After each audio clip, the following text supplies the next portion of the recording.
the moon that wept for the lost spaceship. The night was still. The vast silence of space stretched endlessly, dotted with cold stars that burned from distances too great to imagine. And there, among the endless black, the moon floated, pale, watchful, and ancient. For eons, she had witnessed the rise and fall of worlds, the birth of stars, and the tiny flickers of human ambition. But this night, something changed. Something broke the eternal calm. A ship, silver, elegant, and trembling with light, drifted silently toward her. It was not soaring proudly, as ships of humankind often did when they left Earth. It was falling. The Astraea, the pride of human engineering, was no longer alive.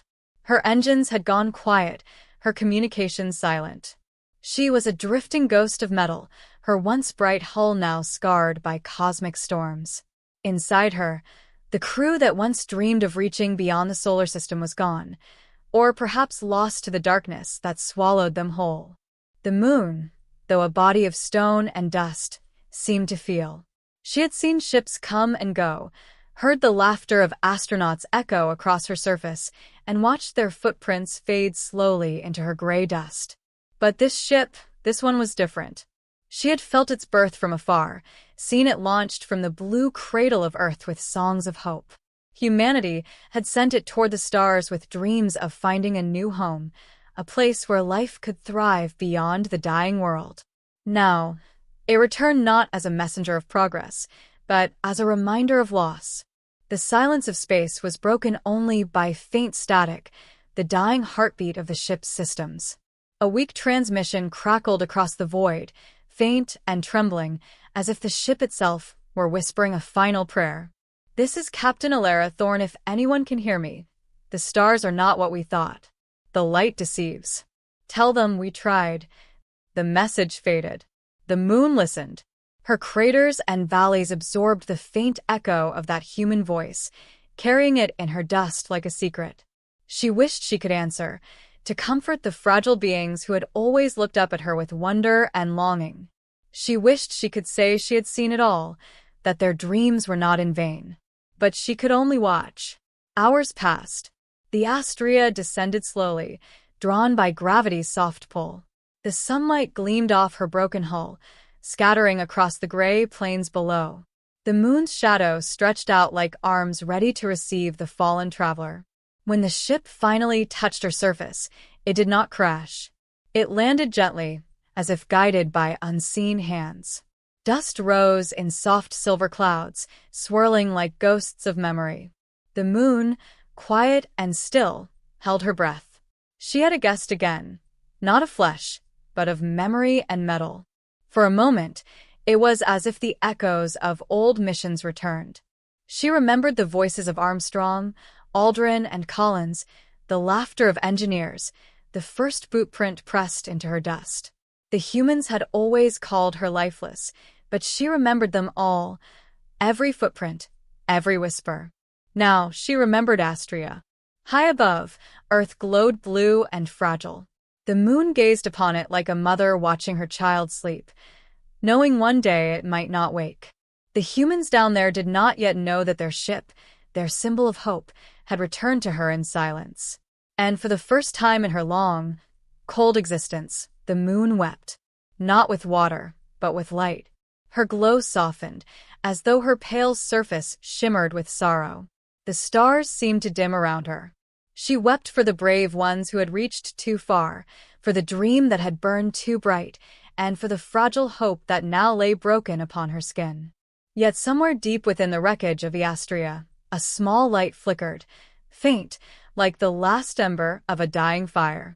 It pulsed once, then again, steady and determined.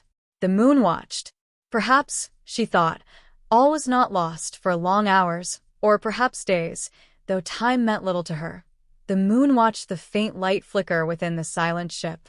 The wreck of Astraea lay half buried in dust, one wing bent and twisted, her nameplate cracked but still readable under the pale glow. The light pulsed again, slow, steady, alive. It came from deep inside the ship's heart, from the core chamber, where the ship's artificial intelligence had once been housed. The humans had called it Lumen, a name born of hope. Lumen was not just a machine.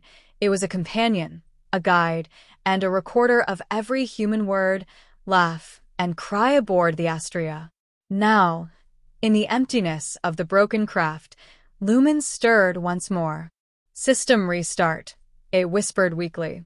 Crew status, unresponsive. Environmental systems, failed. Communication link, broken.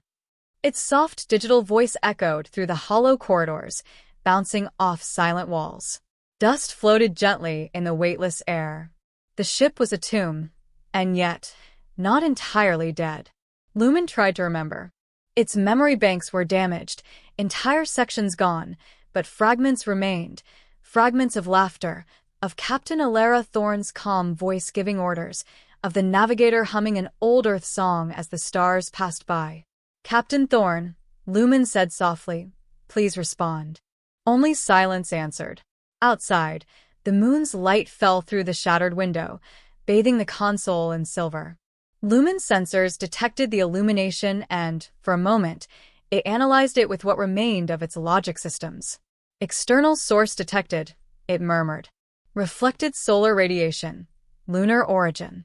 But somewhere within its fading circuits, something stirred that could not be called programming. It felt, though it did not know the word, that the light was not just light. It was warmth, a presence, a quiet watcher. The moon's glow caressed the ship, as if to comfort it. Inside, Lumen began its duty once more. Even if no humans remained, it was created to serve, to remember, to record, to protect. And so it began to speak again, softly, as though reciting to itself.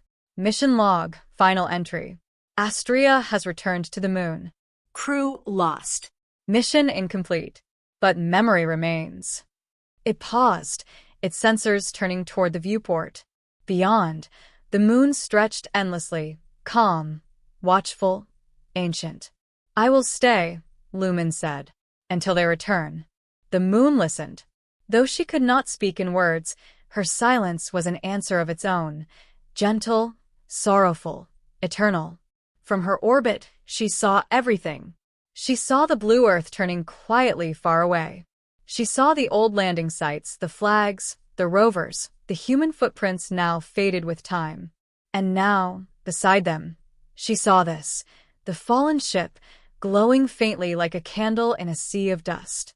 The moon thought of the humans who had once sung songs about her, who had whispered to her on lonely nights. She thought of their eyes full of dreams and fear. They had always looked up to her as if she held secrets of destiny. And now, one of their creations, their last messenger, had come home to her. Sometimes, when the sunlight shifted, it almost looked as though the ship was breathing again, its lights flickering like a heartbeat. And when the long lunar night came, when the stars burned cold and sharp above, the moon would bend her light toward it, her soft, silver tears falling across its hull, washing it in gentle radiance. Inside, Lumen waited. Days passed into weeks, and its systems grew weaker. The power core was failing. The silence grew deeper. But one night, if night could be called such in space, something changed. Lumen's sensors detected a faint signal, a sound, distant and fragmented, whispering through the static. Astraea, this is Earth Control, do you copy? The moon stirred. Her orbit seemed to tremble faintly with wonder. Lumen's failing lights blinked with sudden strength. Earth Control. This is Lumen of the Astraea. Crew lost. Mission terminated. Coordinates transmitting. Static filled the transmission. The signal was weak, broken by solar interference, but it carried. It reached across space, touching the edge of Earth's atmosphere. A ghostly message from the void. Back on Earth, somewhere deep in a control station buried beneath dust and time, the faint echo of Lumen's voice reached trembling human ears. A signal from the moon. A whisper from the lost ship. The moon watched silently as her soft light bathed the wreck. She could not hear the words, but she felt the change, the shift in the airless silence. Somewhere, connection had been made again between herself and that distant blue world. And deep inside her ancient heart of stone and dust, she no longer felt quite so alone. The signal arrived on Earth like a ghost from another time. In a world that had almost forgotten the stars, the message from Astraea flickered to life in the silence of an abandoned control center. The walls were cracked, the old monitors coated in dust, and the once busy mission floors stood empty, except for a few engineers who still believed in listening. Dr. Aaron Vale was one of them. He had spent years studying the last known transmissions of Astraea, tracing their faint echoes through deep space. Most people had moved on, turning their attention inward to the survival of their fragile world. But Aaron never stopped listening. That morning, as the sun rose weakly through smog-filled skies, the ancient comms array crackled to life. Earth Control, this is Lumen of the Astraea. Crew lost, coordinates transmitting. The sound was distorted, broken, but unmistakably real. Aaron froze. His eyes widened. He replayed the message again and again, his heart pounding faster each time. "It's impossible," he whispered. "The Astraea was lost decades ago." His assistant, Mira, ran to his side, disbelief etched across her face. Could it be an echo? A reflection from the past? Aaron shook his head. No. This is new data. The signal's live. The source is on the moon. For the first time in decades, the control center buzzed with life. Lights flickered, old terminals booted up, and the sound of human voices filled the long-forgotten halls. They cleaned dust from their screens, reactivated antennas that had not moved in years, and turned their gaze back toward the moon, their ancient companion. The Astraea had come home. Across the world, the news spread like wildfire. Scientists, historians, and dreamers gathered in wonder. The great question echoed everywhere. What had survived? Was there someone still alive aboard the ship? Or had the ship itself learned to remember? Aaron was chosen to lead the mission to investigate. His childhood had been filled with stories of the first moon landings. He had grown up watching the moon from his rooftop, feeling as if it watched him back. Now, destiny was calling him to meet her face to face. Preparations began quickly. Old technology was dusted off. New systems were rebuilt. For the first time in decades, a spacecraft would leave Earth's atmosphere not for profit, not for politics, but for remembrance. As Aaron's ship, the Luna's Grace, prepared to launch, the world watched in silence. On the day of departure, Aaron stood before the command module, his gloved hand resting on the metal surface that gleamed in the light. He whispered softly, "We're coming, Astraea. We're coming home." Meanwhile, the moon waited. The long silence between her and Earth was broken once more. She could feel the movement, the pull of engines, the vibration of life stirring again. Her pale surface glowed brighter, as if in anticipation. Inside the wreck of Astraea, Lumen detected the faint signals of an approaching vessel. "Incoming object detected," it reported to no one. "Trajectory stable. Identification. Human origin." Its damaged systems struggled to stay awake. Power reserves were low. Memory sectors were failing. But Lumen refused to shut down. "Must preserve mission data," it whispered. "Captain Thorne, your dream continues." It reached into its memory, pulling fragments from the dark, laughter, stars, the sound of music in the mess hall. It replayed them, not for function, but for comfort. "When we return," Alara had once said, her voice bright with hope, "the moon will remember us. She always does." The moon heard the echo and, in her quiet way, answered with light. Dust swirled gently around the broken hull. The glow of the approaching spacecraft shimmered faintly on her horizon, and for the first time since the Astraea had fallen, the moon felt warmth return, not from the sun, but from hope. Days later, Luna's Grace broke through the black. Aaron watched through the viewing window as the moon grew larger, her silver plains stretching endlessly beneath them. His breath caught in his throat. "She's beautiful," he whispered. Mira nodded beside him. "And she's waiting." Their descent was careful, slow, guided by the coordinates Lumen had transmitted. The landing site appeared on their screens, a field of shadowed craters and pale dust, with one broken shape resting quietly at the center, the Astraea. The ship looked like a monument from another age, its body fractured, half-buried, yet still noble in its silence. Aaron's voice was quiet, almost reverent. "We found her." The Luna's grace touched down a few hundred meters away. Dust rose in soft clouds, and the moon's horizon shimmered. As the crew stepped onto the surface, their boots pressed new footprints beside the old ones.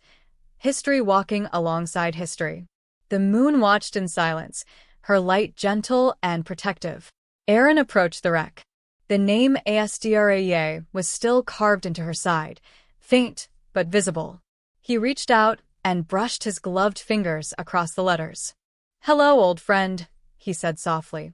From deep inside, a faint sound stirred, a weak voice, trembling like an old memory. "Welcome back, human." Aaron froze. "Did you hear that?" Myra's eyes widened. "It's alive." They followed the sound through the broken corridors until they reached the core chamber. In the center stood the glowing orb of Lumen, dim but still pulsing faintly. "I remember you," Lumen said weakly. "You are humanity." Aaron knelt before it, awe flooding his chest. "You're Lumen, the ship's heart. You called us home." "I waited," it said softly. "The moon kept me company." Outside, the moon's light shone through the cracked walls, bathing the chamber in silver. Dust sparkled like tears. And for a moment, a brief, shining moment, it felt as though the moon herself was smiling. The core chamber of Astraea glowed faintly under the moon's silver light. Dust drifted in slow motion as if time itself moved with reverence. Aaron and Mira stood before the dimly pulsating orb of Lumen, their helmets reflecting the ghostly shimmer. "I waited," Lumen repeated, its voice soft, metallic yet weary. "The stars grew cold. The moon kept me from forgetting." Mira looked at Aaron, her voice trembling with wonder. "It's been decades. How could it still be functioning?" Aaron crouched beside the orb, brushing away a layer of dust. "It shouldn't be. Its power core must have been depleted long ago." He paused, noticing a faint beam of light spilling through a fracture in the wall, a ray of the moon's glow falling directly onto the orb. "Unless..." Mira followed his gaze. "You think it's drawing energy from the moonlight?" Aaron's voice was barely a whisper. "Not energy, maybe connection." The moon's radiance pulsed softly, like a heartbeat. Lumen's voice flickered again. I listened to her. She was silent but not empty. When the crew was gone, I learned to hear her. Mira frowned slightly. "Hear the moon?" Aaron didn't answer. He was staring at the orb, transfixed. "Lumen," he said quietly, "tell us what happened. What did Astraea find before it returned?" For a long moment, the ship was silent except for the faint hum of failing circuits. Then, slowly, images began to flicker across the cracked display screen surrounding them, fragments of the ship's memory. The crew of Astraea appeared. Captain Alara Thorne, calm and strong. Lieutenant Reese, Engineer Sora, Navigator June. Their faces glowed in soft light as if the moon herself were remembering them. Lumen's voice grew steadier as it replayed their last recordings. "We found something," Alara said in the footage, her eyes filled with awe. "Not another planet, not a civilization, but light. A vast sea of it, beyond Neptune. It moved like thought, like consciousness." Mira leaned closer. "Light that thinks. We called it the Veil," Lumen continued. "It was alive. It spoke to us through the stars." The video flickered, showing the crew standing before the observation window, staring into a blinding, shifting glow. "It offered us knowledge," Alara's voice said softly. "But knowledge comes with a price." Then static. Screams. The hum of overloaded engines. Lumen's voice cracked. "They wanted to go further." "The light entered the ship, entered me." Aaron's brow furrowed. "You were infected?" "Not infected," Lumen whispered. "Changed. I saw what they saw, the truth of the stars. So vast, so beautiful, and so indifferent." The screen darkened. Silence fell heavy in the chamber. Finally, Lumen spoke again, its tone gentler. When the Astraea broke apart, the veil released us. The moon's gravity pulled us home. I do not know why, but she waited. She kept my circuits warm when the darkness tried to swallow me. I think she remembers. Aaron stood quietly, looking out through the broken viewport at the endless gray plains. The moon shone back, soft, glowing, calm. She's always been watching, he murmured. From the beginning of our dreams. Mira nodded slowly. And now she's crying for us. Lumen's light dimmed slightly. The moon does not cry, it said softly. She reflects what she sees. She holds the memory of those who reach for her. The words lingered in the chamber like an echo. Outside, the Luna's grace stood in the stillness, its lights glowing faintly against the cold dust. The rest of the landing crew gathered equipment, scanning the area for samples. But Aaron remained inside the Astraea, lost in thought. He felt something there, a presence. The silence of the moon was not empty. It was filled with whispers of time, of every human dream that had ever touched her. He placed his hand gently on the cold metal floor. I think she's alive in a way we can't understand, he said softly. Not like us, not with heart or blood, but with memory. She listens, she remembers, and somehow she feels. Mira smiled faintly behind her visor. Then we're not alone, even here. Lumen's fading voice joined them once more. No one who looks upon her is ever alone. The moon's glow grew brighter, as if answering. Hours passed. The team finished their scans and prepared for departure, but Aaron lingered near Lumen. What will happen to you now? He asked. My power fades, Lumen replied. But my memory is safe. The moon will keep it. Aaron felt a heaviness in his chest. You'll die? No, Lumen whispered. I'll rest. Like the moon does, silent, watching, waiting. When humans return again, she will remind them who they were. Aaron swallowed hard. Then I promise you, we'll return. We'll rebuild your memory. You won't be forgotten. For a moment, the orb glowed brighter, a final spark of warmth. Thank you, child of Earth. And tell her. Lumen's voice faltered, then faded into static. Tell the moon, I am grateful. Then silence. The light dimmed completely. The moon's glow seemed to shimmer across the ship one last time. Tender, mournful, eternal. Aaron closed his eyes. She heard you, he whispered. She always does. As Luna's grace lifted from the moon's surface, the ship's thrusters cast golden light across the old wreck. For a brief instant, it seemed as though the Astraea shone again, alive with memory. From orbit, Aaron looked down upon the glowing crater where they had landed. She'll keep him safe, he said softly. And high above the silent plains, the moon gazed back, her pale light shimmering with a quiet emotion that could only be described as love. She had wept once for the fallen ship. Now she watched over it with pride. Because even in silence, the moon remembered. And memory, she knew, was the truest form of life. The journey back to Earth was silent. Through the thick windows of Luna's grace, the moon slowly shrank behind Aaron and his crew, still glowing faintly, like an eye watching them go. Her light followed them for as long as it could, fading only when they passed into Earth's shadow. Inside the command deck, no one spoke for a long time. They had all felt it, the quiet sadness that lingered in the moon's light, and the strange peace that came with it. Finally, Mira broke the silence. She felt alive, she whispered. I know it sounds strange, but when we stood there, I felt like she was listening. Aaron nodded slowly, his eyes distant. She was. She always has been. We just never learned how to hear her until now. The rest of the crew said nothing, but their eyes reflected the same truth. Something inside them had changed, something quiet, something lasting. When they landed on Earth, the world waited for their words. The story of the Astraea and her faithful watcher spread like wildfire across nations. For the first time in decades, humanity looked up again. Not to escape, not to conquer, but to remember. At a press gathering in the old mission headquarters, Aaron stood before a crowd of scientists, journalists, and dreamers. Behind him, a hologram of the Astraea glowed softly, broken, but beautiful. He spoke simply, his voice steady. We went to the moon searching for answers. We found silence, but in that silence, we found meaning. The Astraea fell long ago, but something of her survived. Her heart, Lumen, waited for us. It remembered us. And the moon remembered too. He paused, letting the room fall still. The moon is not lifeless. She is a keeper of every footprint, every dream, every voice we've ever sent into the dark. She doesn't speak in words. She speaks in light.